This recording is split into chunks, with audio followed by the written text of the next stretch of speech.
भारतीय घटनेचे शिल्पकार डॉक्टर बाबासाहेब आंबेडकर यांच्या 135व्या जयंतीचे औचित्य साधून south Solapur Apte group cricket क्लबच्या वतीने 12 वर्षांखालील मुलांच्या जिल्हास्तरीय क्रिकेट स्पर्धेस सुरुवात झाली. दयानंद कॉलेजच्या मैदानावर सुरू झालेल्या उद्घाटनाच्या सामन्यात यजमान south Solapur Apte group cricket क्लबने युनायटेड क्रिकेट क्लबवर 136 धावांनी दणदणीत विजय मिळवत स्पर्धेत विजयी श्री गणेशा केला. या स्पर्धेत सोलापूर जिल्ह्यातील 8 संघांनी भाग घेतला आहे.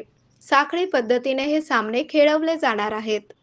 साऊथ सोलापूर आपटे ग्रुपने नाणेफेक जिंकून प्रथम फलंदाजी करण्याचा निर्णय घेतला. निर्धारित 45 षटकात त्यांनी 6 बाद 263 धावांचा डोंगर उभा केला. यामध्ये नील याने 67 धावांची तडाखेबंद खेळी केली तर तन्मय वाघमोडे याने 58 धावांचे मोलाचे योगदान दिले. युनायटेड क्लबकडून सम्राट बोबडे याने 38 धावात 2 बळी घेतले.